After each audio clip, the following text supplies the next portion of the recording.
Demak, juda ko'pchilikni qiziqtirayotgan savol: uzum aynan qaysi mahsulotdan yoki qaysi toifadan qancha komissiya xizmati oladi? Birinchi o'rinda tushunib olish kerak, uzum marketplace sizning mahsulotingizni sotib, uni pulini undirib, kerak bo'lsa agar xaridor sotib olmaydigan bo'lsa, uni sizga qaytarib kelib, ombordan yana qayta upakovka qilib sotuvga chiqarib, reklamalar qilish uchun komissiya oladi va bu komissiyalar eng kami 3% dan 35% gacha sizni sotuv uchun qo'ygan narxingizdan olinadi. Mana shu joyda ko'pchilik yangi sotuvchilar yoki endigina sotuv boshlaganlarda har xil hayollar, har xil vahimalar paydo bo'lib qolish ehtimoli bor. Ya'ni uzum mana shuncha foiz olyapti va mendan ko'ra ko'proq foyda qilyapti. Demak, uzum bozorida analitika darsida birinchi sahifasidagi ma'lumotlarni tushuntirganimda ham aytganman. 1.300.000 xilma-xillikda kartochka bor va bu juda keng assortiment. Agar siz sotish uchun qanaqadir mahsulotni tanladingiz va uni komissiyalarini hisoblagan vaqtingizda uzum sizdan ko'ra ko'proq foyda qilyapti va siz mehnatingizga yarasha foyda qila olmayotganingiz aniq bo'ladigan bo'lsa, bundan o'ylanish yoki ruhiyatni tushirish umuman kerak emas. Ana shu 1.300.000 xilma-xillikdagi mahsulotdan boshqasini tanlaysiz va hisob-kitob qilasiz. Natijada birinchisida, ikkinchisida, uchinchisida yoki 4 yo 5-sida albatta sizni ham foyda qildiradigan mahsulotlar chiqadi. Uzum o'z-o'zidan komissiya olmaydi, ko'rsatgan xizmat uchun oladi.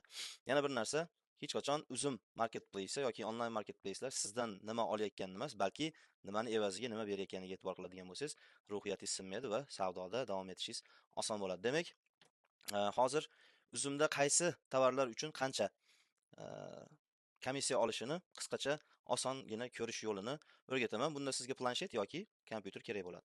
Xo'p, demak, birinchi o'rinda qiladigan narsamiz sotishimizni rejalashtirayotganimiz mahsulotni avval uzum marketplace dan topib olish kerak bo'ladi. Misol uchun uzum.uz. Hop, uzum market. Misol keltirishim mumkin.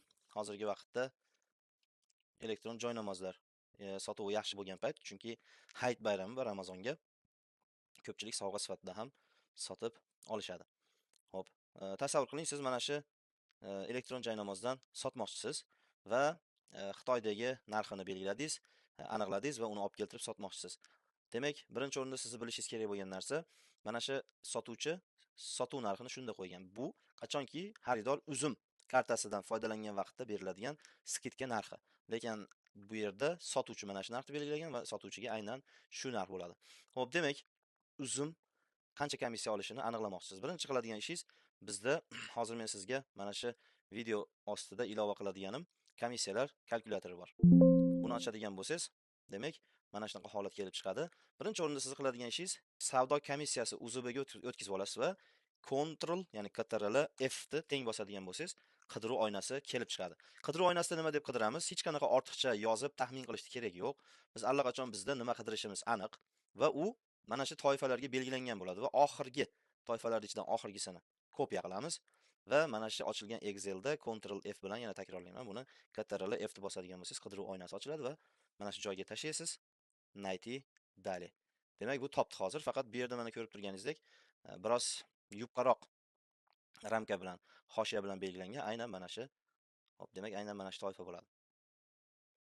Diniy aksessuar joynamozlar. Demak, mana shu. Demak, joynamozlarga 20% umumiy sotuv narxidan komissiya olishligi aniq bo'ldi. Mana shu biz ko'rayotgan mahsulot 250.000 so'mga sotilyaptimi? Demak, bundan uzum 50.000 so'm komissiya xizmati va buni gabaritiga ko'ra 5.000 so'm yoki 8.000 so'm logistika xizmati oladi. Demak, hozirda qisqacha bo'lsa ham uzumda qaysi mahsulotdan yoki qaysi kategoriyadan uzum qancha komissiya olishligini bilib olgan bo'ldik. Buni darslar davomida yana ko'rib chiqamiz, xudo xolasa. Hozircha sog' bo'linglar. Kunimiz yaxshi o'tsin.